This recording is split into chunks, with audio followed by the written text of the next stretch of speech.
Everyone, welcome to Global Harmony House, our insight topic for tonight. And we've had some meditation, we had a commentary, and we also had an instruction. Oops, let me click on this. We also had a little inspiration on balance. I hope the connection between our topic tonight and that little dance will become very self-evident, because we always like to wake you up before the speaker comes. You might have gone into a deep place of love and peace, and so kind of want to bring you back into the moment here. And it'll be a special night because we have with us Sister Mary. And Mary is a longtime practitioner of the Brahma Kumaris. She is now the coordinator of our center in Chicago and has been with the Brahma Kumaris for over 30 years, probably near 35 if I'm counting right. I would have met Mary first in San Francisco, where she was a resident in our center there. And there was a need for an experienced teacher in the Midwest. And so probably cutting out some of the details, but Mary volunteered and decided that that would be close to her original home, being from the United States. And so she has chosen to talk about the topic of better balance and less stress. And we saw two practical examples of better balance hopping around on the stage. And maybe you were inspired to try something of that at home. You can do that later after our program ends if you want. But I'd like to invite Sister Mary to join us and unmute herself and welcome you into the gathering. So Mary, how are you tonight? Very good. Thank you, Eric. I'm so energized by that video that you showed us. Yes, they could probably speak on this topic much better than I can. Yeah. But they shared with us what they've learned about balance. And I will try to share with you what I've learned about balance. Great. So please share with everyone what you have learned with balance. And for those who might not remember, if you want to put any comments or questions in the chat, Q&A, I think we have there. We'll try to respond to those as we go through. But Mary, take it away. Okay, if there's a question, feel free to interrupt and ask me. So the theme for the month of July has been true independence. And of course, one way of thinking about true independence in a very American way is standing on your own 2 feet. For this, we need balance. And sometimes we have to stand on even 1 foot. So for this, we need even better balance. So this topic of balance, I really enjoyed watching these dancers because it reminded me of before I did Raja Yoga. I was a Hatha Yoga instructor and I loved the balancing poses, the one-legged balancing poses. I would practice as many of these as I could because I wanted to understand the nature of balance. And we all know how to balance on 2 feet. And if someone were to ask you, how do you do that? How can you stand up straight without wobbling or tilting or falling over? You wouldn't be able to answer them. You'd say, well, it's just natural. But then if you pick up 1 foot and you try to balance on 1 leg, now it's a completely different story. And why is that? It's because our relationship with gravity has changed. And so in the yoga poses that are balancing on 1 leg, and many of you have probably done this, you've probably taken yoga classes and tried to do tree pose, vrikshasana, standing on 1 leg like this. And the first instinct that we have when we're standing on 1 leg and we notice that we're not as balanced as we are in 2 legs, first instinct is to pay a lot of attention to the part of the body that's wobbling. It might be the foot or the ankle, or my upper body might be wobbling, or my knee might be shaking. We put a lot of emphasis, a lot of awareness. We try and bring our awareness to the part of the body that's wobbling until it stops wobbling. And what happens? Probably we fall over. And then we learn over time that the way to balance on one leg is to bring our awareness to the center of gravity, which is the solar plexus, and keep our awareness on that still and stable center of gravity. And if we can do that, if we can focus and keep our attention very still on the center, then every part, it's okay if there are little movements in the body. We will not fall over as long as the center is still. And I could see these two lovely dancers doing this. They weren't worried or stressed out or anxious that they might lose their hats.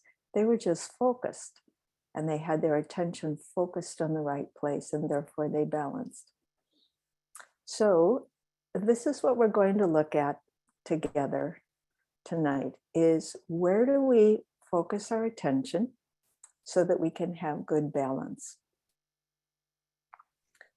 If we want stress-free lives, we have to have good balance, because when we lose our balance, stress comes. Or even if we think we might lose our balance, stress comes.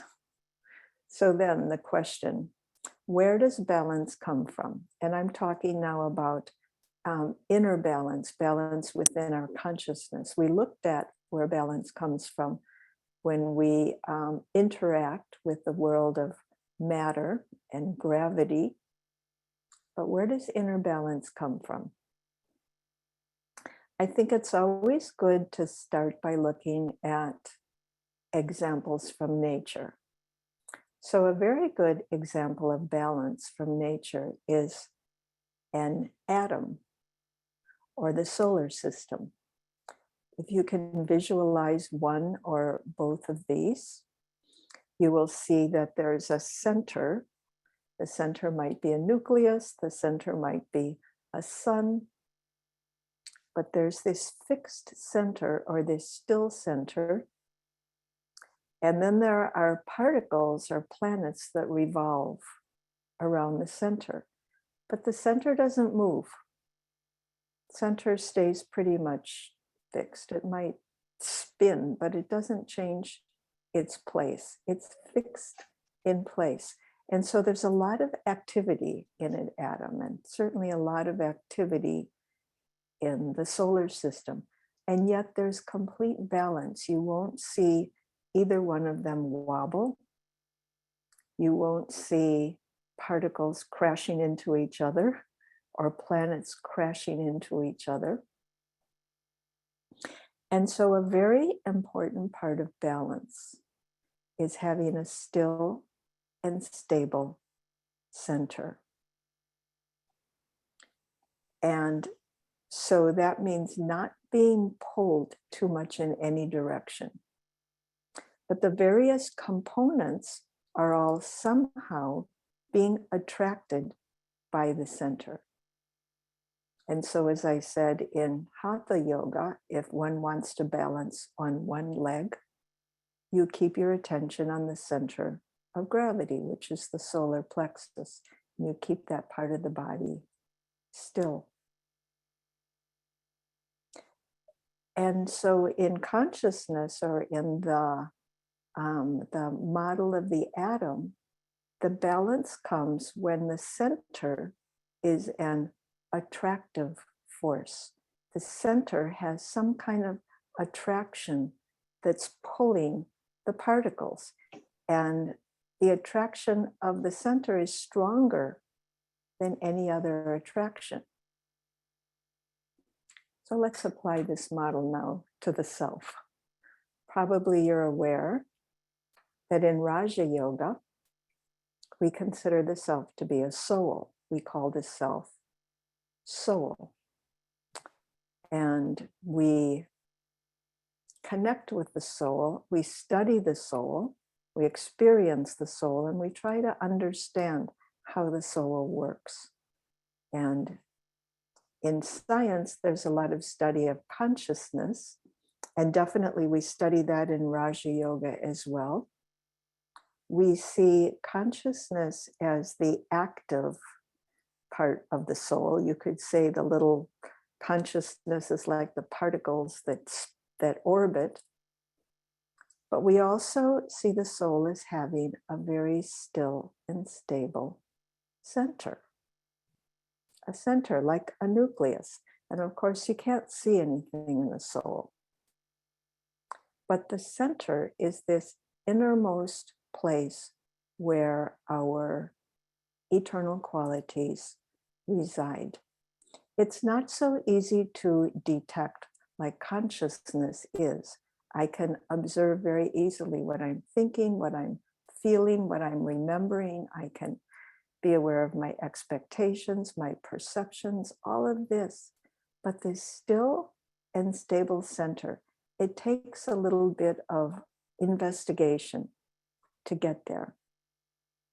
But you might call this center sanity, or you might call our connection with this center sanity. And so our basic practice is focusing on this still and stable center of the self. And we call this practice soul consciousness, aware that deeper than the level of all of this stuff that's going on in my head is a still and stable center. And one way we practice it, you've probably done this many times with the Brahma Kumaris, is seeing the self as a tiny point of conscious light. Just seeing that, not seeing the movement. There may be thinking and remembering and things, but not seeing that. Just seeing the self as a tiny point of light. And so we differentiate between these two parts of the self or the soul, the active part and the still part. And it's really important to be able to do this if we're going to balance. So I'm going to review for you what's in this still part, because this is really the key to balance, is understanding and being able to connect with the still part. So the still part, or the center of the soul, you could say are my eternal qualities, is one way of looking at that space. Or you could say the unchanging energies, or you could say my core qualities. And these core qualities in Raja Yoga, we see the core qualities to be peace, these energies that are always present within every soul, whether we're aware of them or not. Peace, love, bliss, purity, truth, power, these constants, the constant energies or qualities of the soul. And so we focus our attention on these constant energies, which don't change, they just are. And the energy, of course, moves, so I can experience the movement of these energies. But it's very different from the active part of consciousness, which usually attracts our attention. Very important to understand the difference. So this still part, you could say, is the center of the self. And then on outer layers of consciousness, metaphorically speaking, there would be my memories and my beliefs and my perceptions. And we want these kind of things to happen. We want to have an active conscious life. However, if these various activities of consciousness are to be productive and be meaningful and lead to some good result, they have to be connected with the still and stable center. Somehow, there has to be that connection. Because if there isn't that connection, we're going to be thrown into chaos. And so if we look at the atom again, an atom remains in balance because all of the particles, even though they're active, they stay in their orbits due to their attraction to the nucleus, the center. They always obey the law of that attraction. And so they never end up crashing into each other. So consciousness is always also active, but there is a possibility in consciousness of various streams of thought crashing into each other. But to stay balanced, my thoughts, my feelings, my beliefs all have to somehow be connected to at least one of these core qualities. They all need to be aligned with the core qualities because it's a law, like the law that, the natural law that causes the particles of an atom to be attracted to the center. That's what keeps our balance. If I have thoughts that somehow are disconnected from the center of the self, if they're pulled to something outside of the center, then I'm going to get thrown off balance, and stress is going to be the result. So let's take a couple of examples and look at them. Anything can potentially be stressful, even a good thing. A good thing like a holiday. Let's say you're going on a holiday and you're going to Paris or Machu Picchu or whatever the place of your dreams is. And you packed carefully, you're very excited. You get to the airport early, you're ready to get on that plane.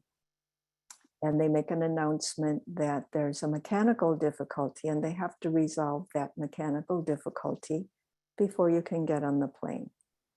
There might be a little bit of stress because you had an expectation probably that you were going to get on the plane at a certain time. The expectation wasn't met. And unless you have the practice of connecting with your stable and still core, being peaceful, being joyful, being loving, if you don't have that practice, then all of your energy is going to go into noticing that your expectation has not been met. So a little bit of stress, but it's not really a big deal. Okay, a couple hours go by and you're getting announcements from time to time, but you're still sitting there waiting to get on the plane, and a couple more hours go by. And finally, they make an announcement that the plane is not fit to fly. And so all of the passengers will be reassigned to different flights. And they tell you where to go to get that done. And of course, there's a mad rush. And you get to that desk, and there's a long line, and you're standing in this long line, wondering if you're going to get on the plane today or tomorrow. And then your companion says to you, I told you we shouldn't go to this place. So now you're being pulled again. Was this a good decision? Was it a bad decision?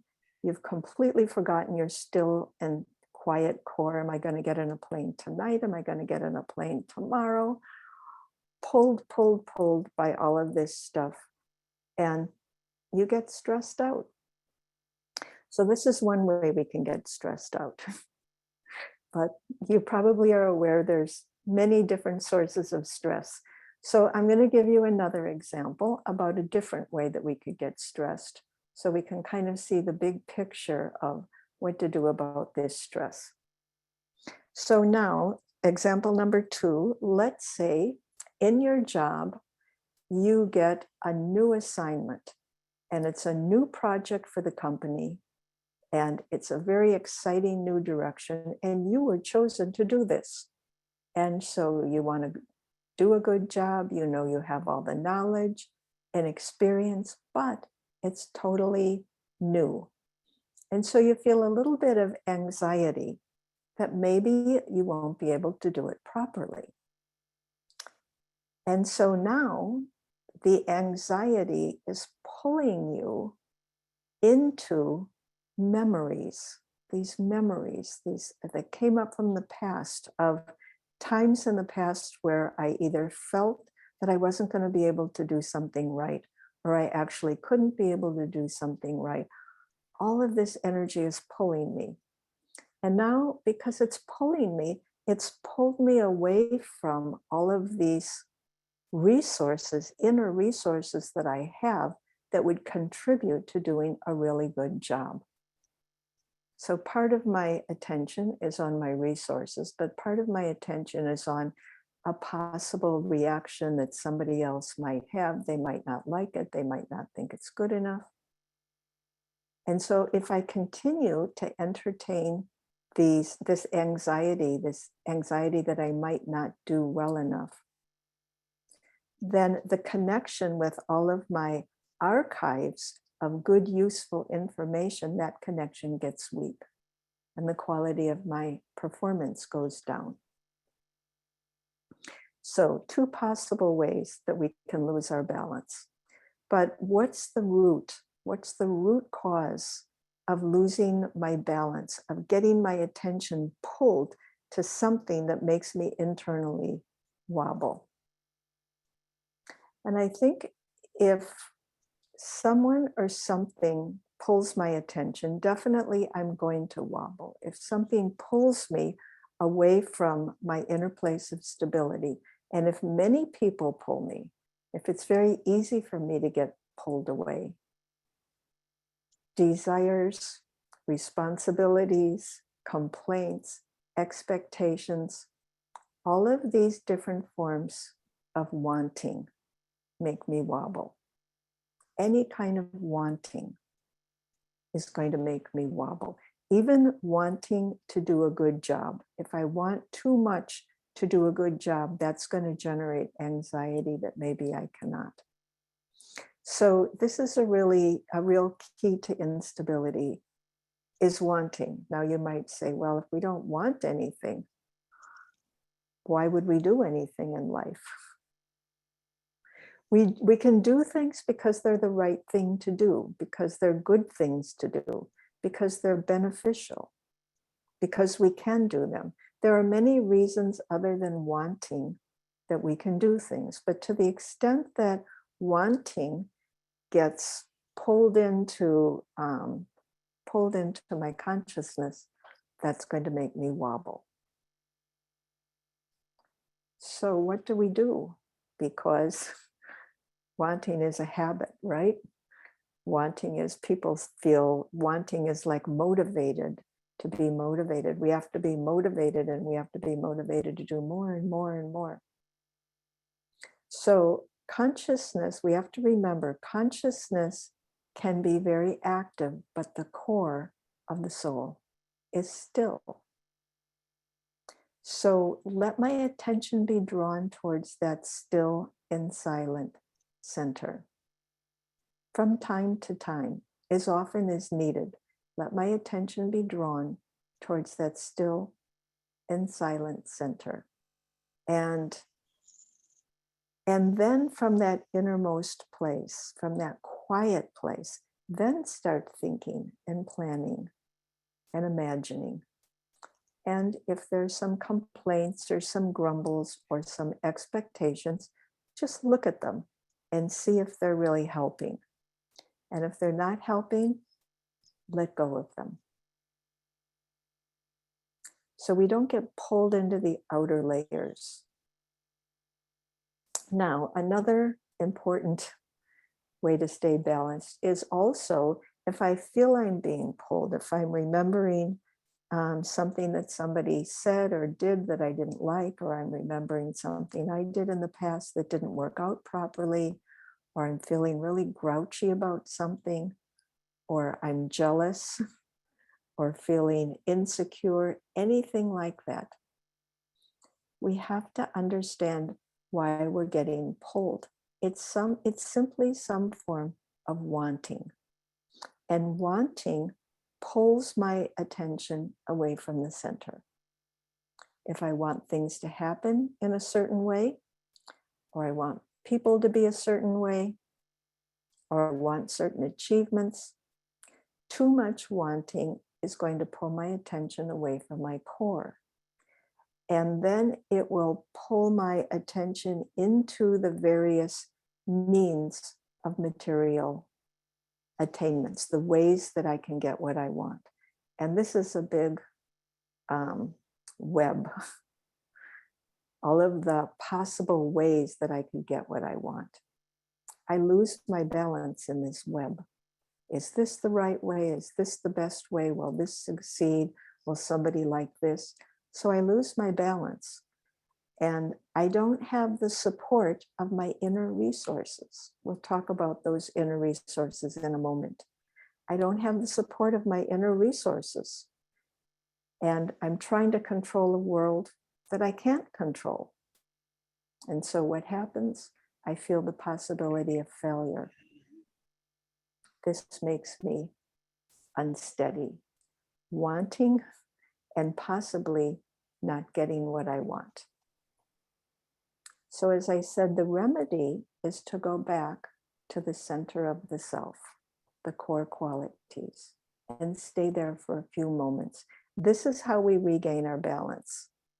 The first core quality that I want to align myself with is peace, because peace is the stabilizing energy. It can take a few moments, visualize the self as just a little point of light and repeat silently to the self, I am a peaceful being. I'm an energy of peace. I'm radiating peace. Focus on that still and quiet center of peace. This is the energy of stillness, and it will help to ground us. It will help to bring our awareness away from all of those outer layers, those things that attracted us and made us wobbly. So first step to focus on peace. But that's not enough, because if all I did were focus on the energy of peace, I would just be in my little shell for the rest of my life. But we don't want to stay in our shell. We want to go out and do something. So the next energy from the core, which we have to align ourselves with, is the energy of love, because love is an active energy. Love projects us outward and encourages us to interact with other people, with the material world, with ideas. Love. We have to have love to bring us back into the field of action. So then we go into the center of the self again. I am a loving being. I have this bubbly, powerful energy of love. And we take a moment to love the self. I am the one who has this moment, and love this moment. The moment might seem really chaotic or really dangerous, but it's my moment. Love this moment, because the moment is also full of possibility. If I can just be creative, if I can just tap into my wisdom, tap into all my good qualities, and then bring those into whatever I'm doing. So that's the second step, to connect with the energy of love. These two, we need both of these to be stable. We need the energy of the still center, and we need the energy to properly move into action. Properly, I say properly, meaning using one of the natural intrinsic energies of the soul, which we have, so that we can succeed in action. So these two energies together, peace, the stabilizing energy, and love, the active energy, these give balance to our consciousness, balance. And then with this balance, we're still connected with the peaceful inner core. We're still approaching whatever we have to do with love, not out of neediness, not trying to prove anything, not feeling like we're pushed into doing something we don't want to do, not feeling like we're biting off more than we can chew, nothing like that, but just love for what it is that we're doing. So then consciousness can be dynamic and creative, but it's not pulling me away from the center. It's allowing me to draw upon my wisdom and my qualities. And so we might be thinking then about, well, what virtues do I have that I can apply to this situation? What qualities would be really good right now to help me stay balanced and move forward? So now we're going to do a little exercise. We're going to go back to these two scenarios that I described to you about losing one's balance. And we're going to see what can we pull from our inner core, which could bring us back into a place of balance. And I'm going to ask you what you think. So for a moment, think again about these people who are stuck in the airport, waiting in a long line to be rebooked, tired, frustrated, impatient, perhaps. And you can put yourself in that line. Maybe you've been in one of these rebooking lines before, so you know what it's like. So what virtue or qualities or wisdom could make this a positive experience? And I'd like you to answer this question, and you can put your answer in the chat box, and then Eric can say what your answers are. If you're waiting in this line, long rebooking line, you thought you would be arrived at your destination by now, you're not, you haven't even gotten started, you have this great holiday planned, you don't know what's going to happen, there's all these people in front of you. However, your vacation has started, you're not going to work, and so you want to enjoy yourself even while you're here. So what virtue or wisdom or quality can you think of that might make that enjoyable? Oh, somebody said patience. Patience is a really good, it's a strength, isn't it? Patience is a strength. When we get impatient, that's when we lose our balance, definitely. Good. Can anyone else think? The power to accept the situation. Yeah, and in a way, this is just sanity. To not accept the situation is insanity, but the power, the spiritual power, the wisdom to be able to accept, that can ground us. And to be flexible, definitely. This is a wonderful quality in life. And finding harmony with the situation, that's interesting. Maybe you could start talking to the people next to you, find out, maybe they're going to Machu Picchu too. Find out, a little bit about them. Oh, and drama is accurate. And there is benefit. Drama is accurate, and there is benefit in this delay. That's a really innovative way of looking at it, isn't it? There is benefit. We don't know what the benefit is until it comes, but that's possible. And Baba has sent me to serve the other souls.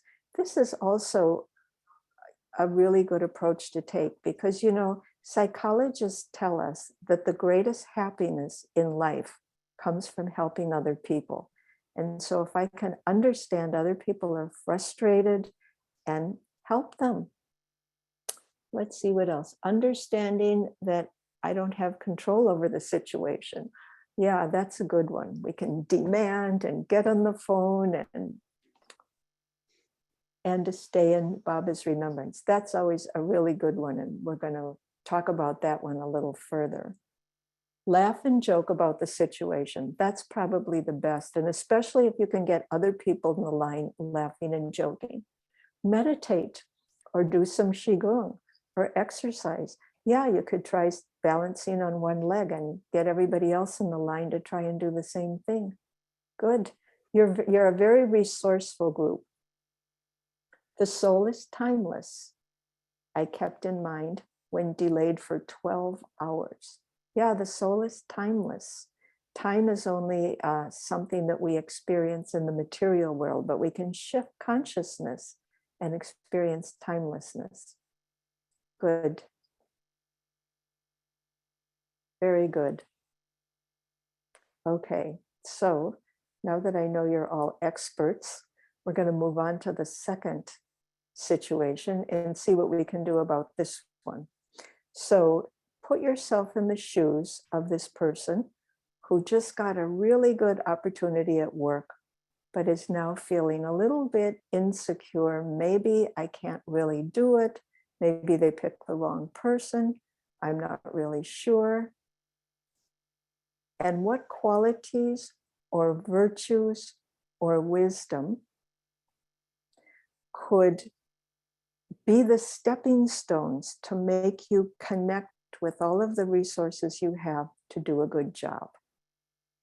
You're thrown a little bit off balance now by anxiety. Trust. Yeah, it's a beautiful quality. We have to trust the people who gave this job to me, and also trust myself. And trust that if I need help, there will be somebody there to help me.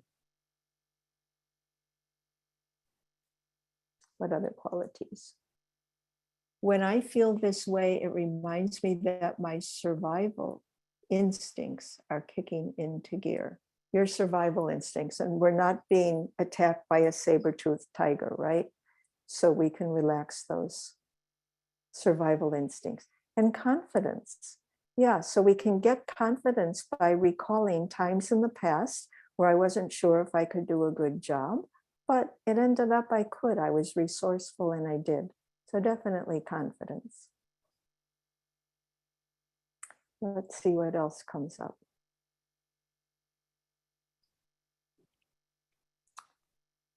Oh, repeating a mantra. I'm able to do the job, and say it with feeling. I'm able to do the job. Good. See if somebody else has an answer.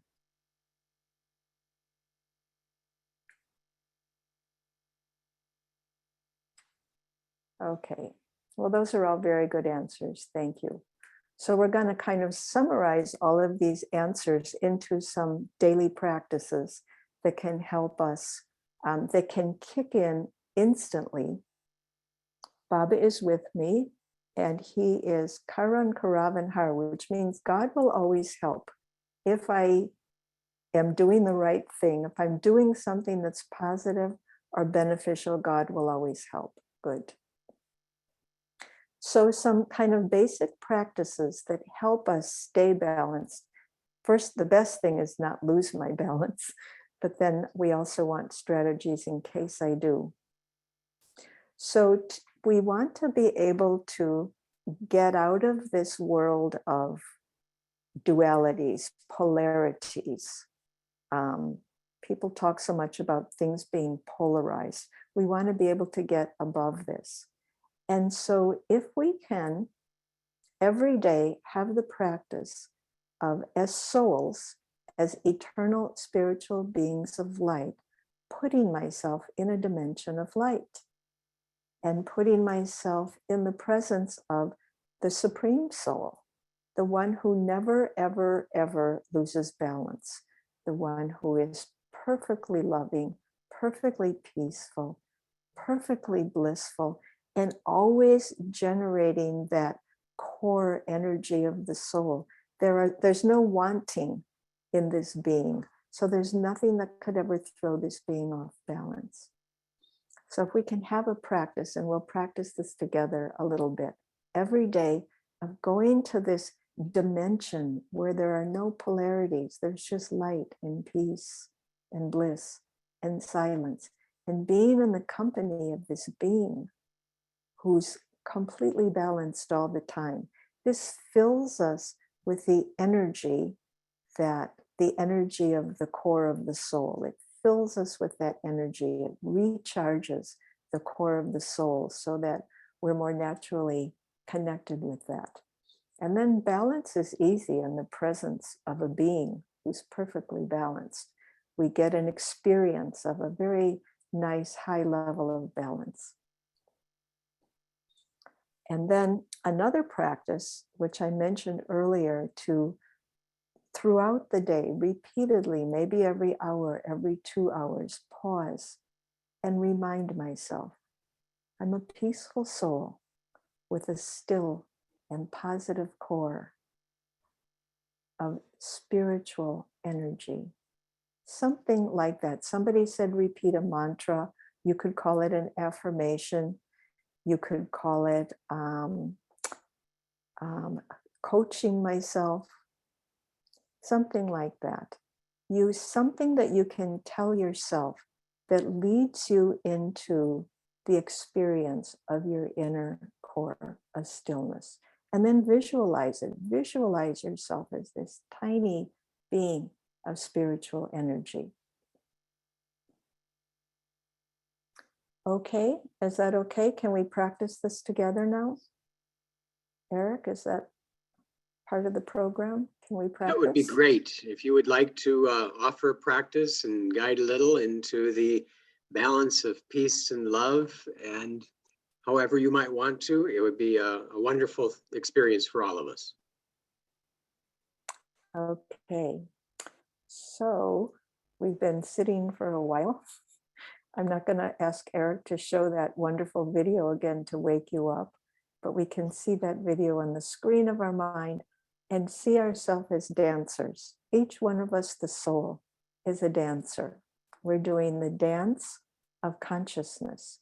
And while the outer layers of consciousness might be active, there's this still and stable and quiet center of the self, which we're going to enter into now together. To begin with, take a few deep, full, slow breaths. Watch the air enter and leave your lungs.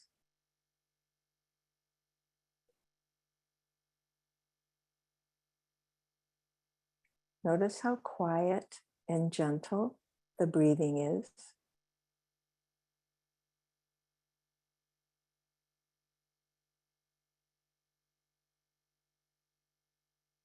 Notice the perfect balance of inhale and exhale. You'd never take 2 inhales and then 1 exhale. Perfect balance. Notice and appreciate that perfect balance.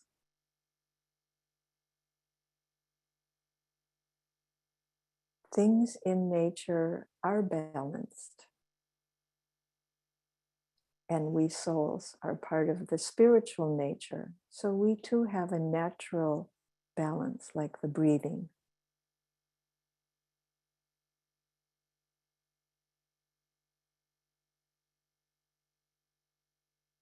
Now bring your awareness to the place behind the forehead where you feel yourself think, the seat of the soul, the invisible soul.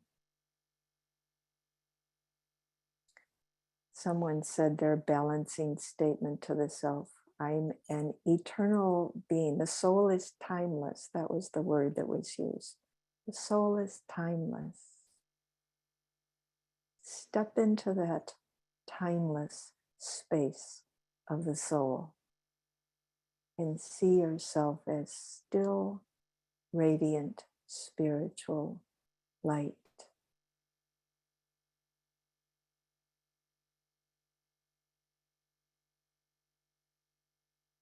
Within that pool of light is the energy of peace, beautiful energy, a stabilizing energy. Let the energy of peace flow and fill your whole being with peace.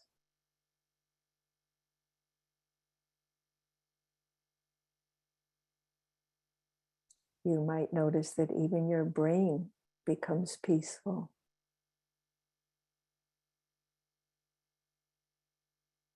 And the energy of peace goes into the body and the body relaxes. This is one important way that the soul takes care of the body, by radiating the energy of peace.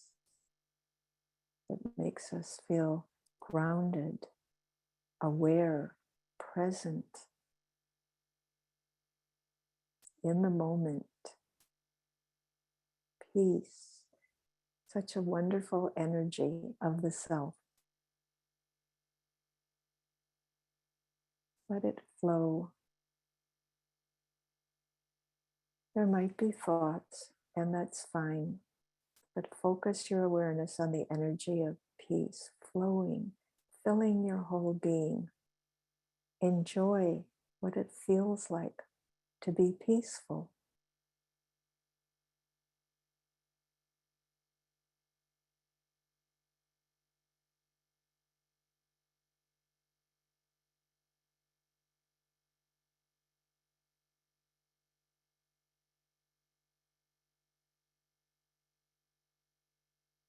And now go back into that core, the innermost core, the place of your core qualities. And now let the energy of love flow. Love is like a bubbling energy, a surging energy. It's an active energy. And let that energy of love fill your whole being. Feel love for yourself, the soul.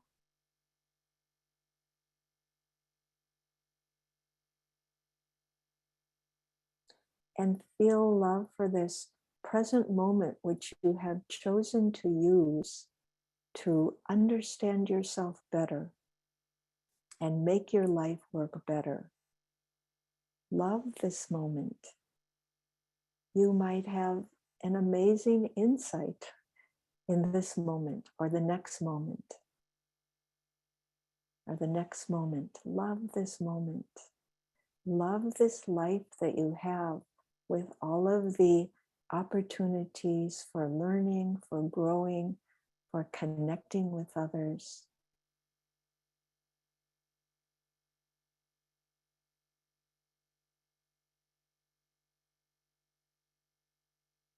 Love this earth that we live on.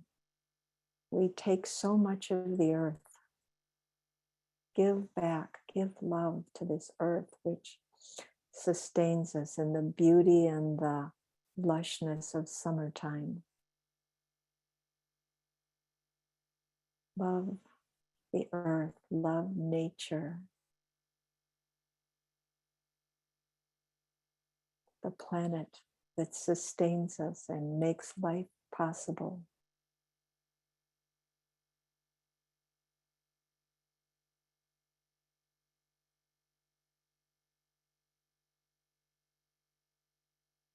And love all of humanity without singling out any one person. There's no one I'm going to love more. There's no one I'm going to love less. I'm loving every soul fully, fully from my heart. Love.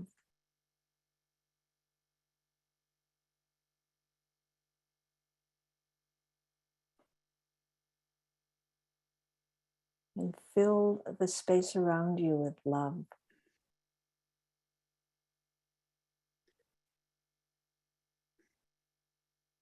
And let that energy of love continue to float. Fill the world with love.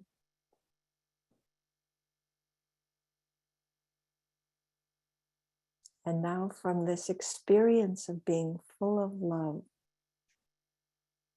bring your awareness to the Supreme Soul who is eternally full of love.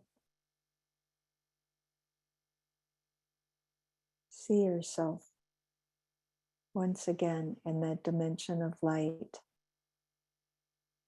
You full of love. You, the soul, full of love. In the presence of the being who is eternally full of love. Love is a spiritual reality. Enjoy this wonderful reality, the experience of fullness, of love. The being who always loves and loves fully, completely, all the time. The one whose love is always present.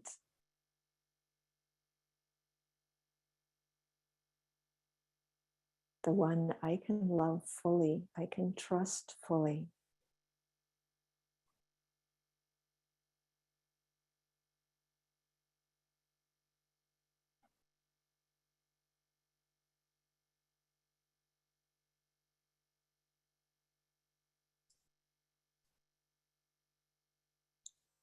And now bring your awareness back to this present moment, this insight session. All of the embodied souls who are participating in this together. We may not see them all, but we sense their presence, the beauty of this moment. And stay aware as you become active again. Stay aware of this still and quiet and rich center of the self, which we always want to be aware of. Just being aware of it keeps us in balance. Om Shanti. Thank you, everyone, for participating, for giving me this opportunity. Thank you, Eric, for hosting so nicely.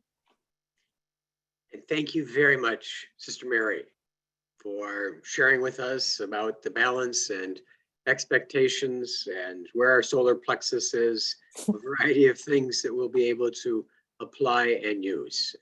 And want to actually thank you for engaging our audience. We have a seminar type of a program, so don't get to always see everybody and don't have active cross chat. But tonight was wonderful. Everybody seemed engaged and was inspired to share some of their qualities. So I want to thank everybody for participating and Mary for engaging them. And for those who need a reminder, next week we will have meditation on Thursday night at 6:30 till 7 o'clock. And then 7 o'clock we'll have, I think, Sister Judy Rich, who is from our Calgary, Canada center, to share with us on this theme this month. And so want to thank everybody for participating, for joining, and for keeping your balance during this whole hour. And on the way out, if you want, you are quite welcome to see if you can balance this. Mary, thanks again. Thanks, Eric. Good night, everyone.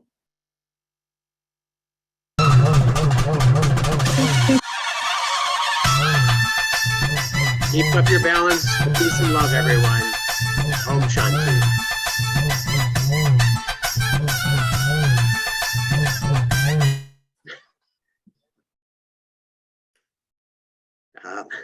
If you're still there, I was looking for the little Brahma Kumari hostile sisters who actually dance on these pans. Couldn't find something because it's amazing balance that they have. So that was amazing balance. I loved it. Yeah, you can practice that at home. Good night, everyone. Om Shanti. Bye-bye. Thanks, Mary.